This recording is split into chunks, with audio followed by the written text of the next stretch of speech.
कहानी की शुरुआत होती है एक किराए के कमरे में से, जहाँ पे सब कुछ बिखरा हुआ है और ऐसा लग रहा है बहुत दिनों से उस कमरे की सफाई नहीं हुई है। कमरे में चल रही है न्यूज, जिसमें बताया जा रहा है कि वेदर बहुत खराब होता जा रहा है और एक लड़का चिप्स खा रहा है न्यूज देखते देखते। और फिर अचानक से खबर आती है कि टोक्यो मांझी गैंग है, जो टोक्यो की गैंग है, उसने वापस एक दंगा करा है जिसमें 2 लोगों की जान गई है। एक लड़का और एक लड़की की जान गई है। लड़की का नाम था ताची बाना हिनाटा और उसके भाई की भी जान गई है। हिनाटा की उम्र थी 26 साल। और फिर ये देख के वो जो लड़का होता है वो बड़ा हैरान होता है, जैसे उस लड़की को वो जानता हो। और तभी हमें दिखाया जाता है टोक्यो रिवेंजर्स का गाना, जो कि आप यूट्यूब पे सुन सकते हैं। बहुत गजब गाना है। एपिसोड फर्स्ट का नाम है रिबॉर्न, यानी कि पुनर्जन्म। एपिसोड फर्स्ट में हमें बताया जाता है, वो लड़का बताता है कि स्कूल लाइफ में मेरी बस एक ही गर्लफ्रेंड थी, वो भी मिडिल स्कूल में, और उसका नाम था ताचिबाना हिनाटा, जो कि अब मर चुकी है। फिर हमें दिखाया जाता है एक औरत आई है उस लड़के के कमरे के बाहर और उस पर चिल्ला रही है कि टीवी की आवाज थोड़ा कम करके रखा कर, वरना तेरा मुंह तोड़ दूंगी। वो जो लड़का है वो उससे माफी मांगता है और वो जो औरत है उसको गाली बक के चली जाती है। फिर हमें दिखाई जाती है उस लड़के की जिंदगी, जो कि अपने जिंदगी से बहुत परेशान है, क्योंकि वो बहुत डरपोक इंसान है। हर जगह डरता रहता है और लोगों से माफी मांगता है और बोलता है कि मेरी जिंदगी सच्ची में बिल्कुल झंड है। और फिर हमें दिखाया जाता है वो लड़का कहीं जा रहा है तो तभी छोटे छोटे बच्चे होते हैं, वो उस लड़के को रोकते हैं और बोलते हैं कि इधर आ। तभी वो लड़के होते हैं एक कार पे कॉइन से स्क्रैच करते हैं और उस लड़के को फंसा के भाग जाते हैं। और फिर जो कार का ओनर है वो लड़के का पीछा करते रहता है। इससे हमें बताया जाता है कि वो लड़का है वो छोटे छोटे बच्चों से भी डरता है और लड़ाई तो करना उसके बस की बात है नहीं, और वो अपनी जिंदगी से हार चुका है। फिर हमें दिखाया जाता है शिंजुकू स्टेशन, जहाँ पे वो लड़का आया है ट्रेन पकड़ने के लिए। वो स्टेशन पे रहता है और अपनी लाइफ के बारे में बताता है कि कैसे उसकी लाइफ पूरी घिर चुकी है ऐसे लोगों से जो कि उसको परेशान करते हैं, और उसने पूरी जिंदगी अपनी माफी मांगने में बिता दी। बोलता है कि स्कूल लाइफ में बस उसकी एक गर्लफ्रेंड थी और बोलता है कि मेरे साथ पता नहीं क्या हो रहा है, मेरी जिंदगी झंड है बिल्कुल। तभी अचानक से एक घटना होती है, जो वो लड़का खड़ा रहता है, अचानक से उस लड़के को कोई धक्का देता है ट्रेन की पटरियों के आगे। और कमाल की बात तो ये है कि ट्रेन बिल्कुल आ ही रही होती है ट्रेन की पटरियों पे।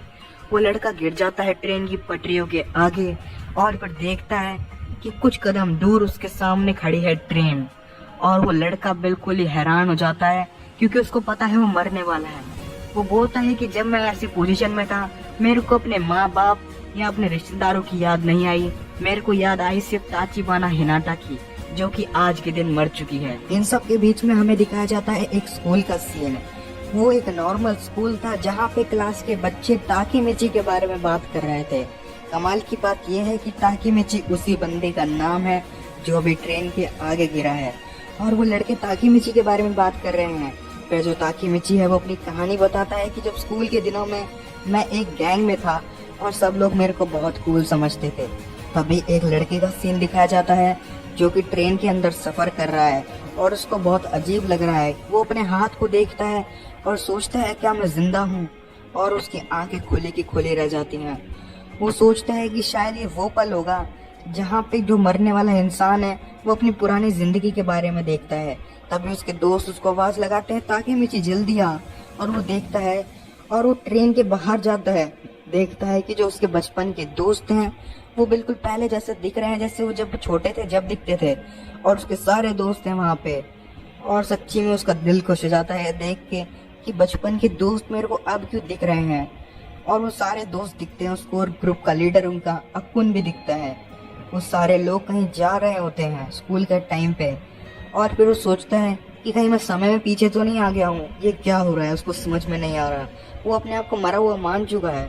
तभी वो कांच में देखता है, जो उसकी शक्ल है वो एक छोटे बच्चे जैसी लग रही है, और जो उसके बाल है वो भी पीले हैं जैसे उसने बचपन में कलर करवाए थे। और फिर वो सोचता है कि सच्ची में बहुत अजीब सपना है, मैं तो मर चुका हूँ ट्रेन के आगे। और फिर वो जेब में हाथ देखता है कि उसका फोन है और एक 500 का कॉइन है। उसका पुराना फोन देख के उसको बहुत अच्छा लगता है। तभी वो फोन में डेट देखता है।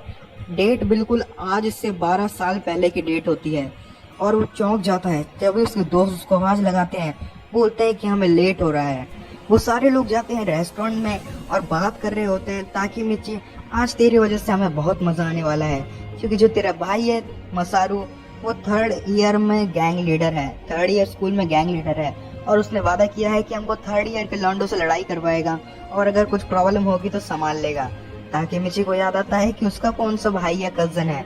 फिर उसको याद आता है कि हाँ, उसका एक कजन तो था जिसका नाम है मसारू, और वो अब 3rd ईयर में होगा। तभी उसको एक बच्चा होता है, वो बोलता है कि आज हम फाइट करने वाले हैं 3rd ईयर के लॉन्डो से, और तेरा भाई मसारू है वो सबको संभाल लेगा, क्योंकि वो भी 3rd ईयर में गैंग लीडर है।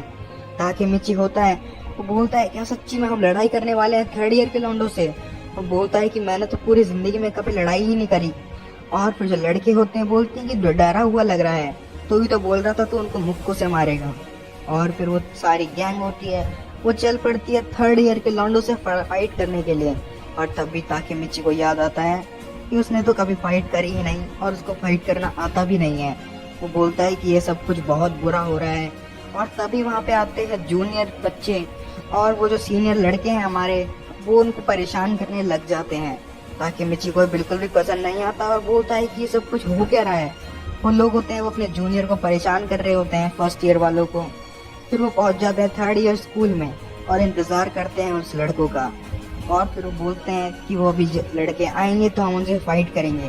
ताकि मिची होता है, वो बोलता है कि मेरे को याद है उस दिन क्या हुआ था, उस दिन हम सब पिटे थे कुत्तों की तरह। और तभी वहाँ पे आते हैं 3rd ईयर के लौंडे, यानी कि 3rd ईयर के बच्चे। और ताकि मिची देखता है कि ये 3rd ईयर के बच्चे हैं और हमसे बहुत बड़े हैं। और फिर वो सब लोग देखते हैं और डर जाते हैं, क्योंकि वो देखने में ही बहुत खतरनाक लगते हैं और सब बीड़ी पी रहे होते हैं या सिगरेट, आप जो बोलना है बोलो। और फिर होता है एक आदमी उनका, वो बोलता है कि हम तुमसे फाइट करने आए हैं और जो तुम्हारा गैंग लीडर मसारू है वो सब कुछ संभाल लेगा। फिर वो बोलता है कि मसारू, और जो 3rd ईयर के बच्चे हैं वो हंसने लग जाते हैं। और फिर एक बच्चा जाता है मसारू के पास और उसको घूसा दिखा के बोलता है कि जा मसारू, हमारे लिए कोल्ड ड्रिंक लेके आ। जिससे पता चलता है कि मसारू कोई गैंग लीडर नहीं है, वो बस उनके सामने स्टाइल मार रहा था। और फिर जो गैंग लीडर रियल वाला होता है उस ग्रुप का, वो बोलता है कि इस सब में बहुत मजा आएगा तुम बच्चों से फाइट करने में।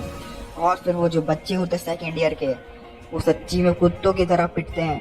और जो 3rd ईयर के बच्चे हैं उनके खून निकाल देते हैं, इतना बुरा पीटते हैं और बिल्कुल भी रहम नहीं करते। और जो ताकि मिची है वो भी पिट रहा होता है बुरी तरह से। फिर शाम हो जाती है और वो जो 3rd ईयर के बच्चे हैं वो भी 2nd ईयर के बच्चों को पीट रहे होते हैं, और ताकि मिची भी पिट रहा होता है। 2nd ईयर के बच्चे होते हैं वो सर झुका के बोलते हैं कि सॉरी, आज के बाद हम ऐसा नहीं करेंगे। 3rd ईयर के बच्चे होते हैं वो बोलते हैं कि अपनी औकात में रहना आज के बाद। ताकि मिची को याद आता है कि उस दिन बिल्कुल यही हुआ था, बोलता है उस दिन भी यही हुआ था, और उस दिन के बाद हम इनसे रोज पिटते रहे थे और इनके गुलाम बन गए थे। ये हमको जब चाहे जब पीट देते थे।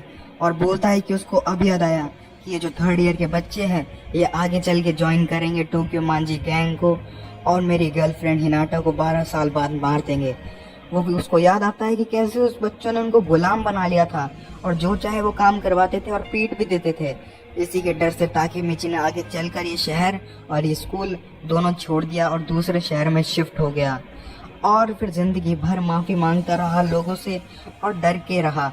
चाहे वो कोई नौकरी करता था, चाहे कोई पार्ट टाइम जॉब करता था, हमेशा माफी मांगता रहा। ताकि मिची को आज अफसोस हो रहा होता है कि आज उसकी दूसरी जिंदगी है, भगवान ने उसे दूसरा मौका दिया है जीने का, और आज फिर भी वो माफी मांग रहा है। और ताकि मिची की आंखों में से आंसू आते रहते हैं और सोचता है कि उसकी ये दूसरी जिंदगी बेझंड है। तभी उसको याद आता है कि मैं 12 साल पहले हूँ और आज के दिन हिनाटा यानी कि उसकी गर्लफ्रेंड जिंदा होगी और वो मरी नहीं होगी अब भी। और फिर रात हो जाती है और जो हमारे हीरोज हैं वो जा रहे होते हैं अपने घर पीटने के बाद, और बोलते हैं कि उनने सच्ची में हमें बहुत पीटा। एक बच्चे का तो हाथ भी बहुत दर्द कर रहा है। और ताकि मिची सोच रहा होता है कि ये बिल्कुल 12 साल पहले वाला सीन है। अचानक से ताकि मिची रुक जाता है और उधर से भाग जाता है और बोलता है कि मेरे को कहीं काम से जाना है। फिर जो ताकि मिची है वो रोते रोते भागता है और सोचता है कि ताचिबाना हिनाटा, मेरे को यह लग रहा है कि आज के दिन जिंदा है, क्योंकि वो 12 साल बाद मरेगी और आज तो वो जिंदा होगी। वो देखता है कि वो पहुंच चुका है ताचिबाना हिनाटा के फ्लैट में, और फ्लैट में जाने के बाद जाता है ताचिबाना के कमरे के आगे और उसकी घंटी बजाता है। और फिर इंतजार करता है हिनाटा का। उसको पता नहीं होता क्या होने वाला है। तभी एक लड़की दरवाजा खोलती है और वो लड़की बोलती है कि तुम आज फिर से लड़ाई करके आए हो। मैंने तुमको कितनी बार बोला है कि लड़ाई मत करा करो, मैं तुम्हारी कितनी चिंता करती हूँ। और बोलती है कि पिछले हफ्ते ही तुमने लड़ाई करी थी। और वो लड़की और कोई नहीं, ताचिबाना हिनाटा होती है। ये देख के जो ताकेमिची है उसकी आंखों में से आंसू आ जाते हैं और वो रोने लग जाता है। ताकेमिची बोलता है कि मैं पता नहीं रो क्यों रहा हूँ। और जो हिनाटा है वो बोलती है कि तुम सच्ची में बहुत अजीब हो। वो जा रहा होता है, तभी हिनाटा बोलती है कि मेरे को बताओ अगर कुछ बात है तो। बोलती है कि मेरे को बता सकती हो क्योंकि मैं तुम्हारी गर्लफ्रेंड हूँ। और फिर जो ताकेमिची है उसको याद आता है कि हाँ, हिनाटा तो मेरी गर्लफ्रेंड थी। और फिर वो ताकेमिची हिनाटा से बात करता रहता है। हिनाटा बोलती है कि आज तुम बहुत बदले बदले लग रहे हो। फिर ताकेमिची रोते रोते अपने घर जाता है और फिर सोचता है कि आज तो हिनाटा जिंदा है और मैं बिल्कुल 12 साल पहले आ गया हूँ और कोई डरने की बात नहीं है क्योंकि मैं जिंदा हूँ। और वो शायद वो ट्रेन वाला वो कोई सपना ही होगा और मैं शायद कभी बड़ा ही नहीं हुआ हूँगा। मैं जिंदा हूँ और सब कुछ हकीकत में हो रहा है। तभी वो पार्क में जाके बैठता है और देखता है कि एक बच्चे को कुछ जो लड़के हैं वो परेशान कर रहे हैं। ताकेमिची को आता है बहुत गुस्सा और वो धर देता है उस लड़के के एक घूसा और पास में पड़ी होती है एक बियर बॉटल और उसको उठाता है और तोड़ता है। उन लड़कों को डराता है और बोलता है कि इधर से भग जा, मैं बहुत ही खराब मूड में हूँ। वो जो लड़के को बचाता है और वो देखता है कि वो लड़का बच चुका है। वो जो लड़का है वो बोलता है कि तुमने ये बॉटल को ऐसे छोड़ दिया है, ये किसी के चुप जाएगी, इसको आराम से पन्नी में डाल के कहीं और रख दो। और फिर वो जो लड़का होता है वो थैंक यू बोलता है उस लड़के को क्योंकि उसने उसकी जान बचाई उस लड़कों से। वो लड़का होता है ताकेमिची हमारा, वो उस लड़के को समझा रहा होता है कि तुम में इतनी हिम्मत तो होनी चाहिए कि तुम्हें कोई परेशान करे कि तुम उसकी घूसा मार सको। वो पूछता है कि तुम्हारा नाम क्या है बच्चे। वो बच्चा होता है उसका नाम बताता है कि मेरा नाम है ताचिबाना नाओटो। उसको याद आता है कि ये तो ताचिबाना हिनाटा का छोटा भाई है। फिर बोलता है कि आ मेरे पास बैठ के बात कर। और फिर वो बोलता है ताकेमिची, उसको याद आता है कि ये जो नाओटो है वो भी 12 साल बाद हिनाटा के साथ मरेगा। और फिर उसके साथ बात करने लग जाता है ताकेमिची। बोलता है कि तुम्हारी बहन क्या कर रही होगी और ऐसी बात करता रहता है कि तुम्हारी बहन बहुत अच्छी है और बोलता है कि अपनी बहन का ध्यान रखना हमेशा। और फिर बोलता है कि मैं तुम्हारी बहन को प्यार करता हूँ। और ताकेमिची होता है वो बोलता है कि मेरे को समझ में नहीं आ रहा है क्या हो रहा है, मेरे को लग रहा है कि मेरी दूसरी जिंदगी है। वो बोलता है कि तुम मेरे पे यकीन नहीं मानोगे लेकिन मैं मर चुका हूँ। आज से ठीक 12 साल बाद यानी कि 2017 में मैं मर चुका हूँ ट्रेन की पटरियों के आगे और पता नहीं मैं इधर 12 साल पहले कैसे पहुँच गया। और फिर जो नाओटो होता है वो बोलता है कि ये कोई टाइम लीप लग रहा है मेरे को। और ताकेमिची को समझ में नहीं आ रहा होता कि नाओटो ने उसकी बात मान ली। तभी ताकेमिची होता है वो बोलता है कि आज से ठीक 12 साल बाद जो हिनाटा है यानी कि तेरी बहन और तू दोनों मर जाएंगे टोक्योमांजी गैंग के द्वारा। और बोलता है कि 1 जुलाई 2017 इस डेट को याद रखना और अपनी बहन को बचाना नाओटो। और नाओटो से बोलता है कि अपनी बहन को बचाएगा ना, उससे वादा कर। जो नाओटो होता है वो उससे हाथ मिलाता है कि मैं वादा करता हूँ कि मैं अपनी बहन को बचाऊंगा।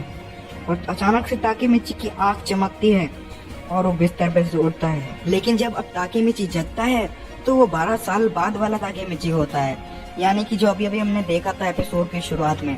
और बोलता है कि मैं कहाँ पे हूँ, मैं तो ट्रेन से कट जाना चाहिए था, मेरे को किसने बचाया। तभी लोग बोलते हैं कि तुम रेलवे स्टेशन के हॉस्पिटल में हो और एक बंदे ने तुम्हारी जान बचाई है। और बोलता है कि मेरे को किसने बचाया, वो उस पॉइंट पे जब मैं मरने वाला था। तभी एक बंदा आता है और बोलते हैं लोग कि इस बंदे ने तुम्हारी जान बचाई। वो लड़का आता है उसके आगे खड़ा होता है ताकेमिची के आगे। ताकेमिची पूछता है तुम कौन हो। वो लड़का बोलता है कि उस दिन तुमने मेरी जिंदगी बदल दी ताकेमिची।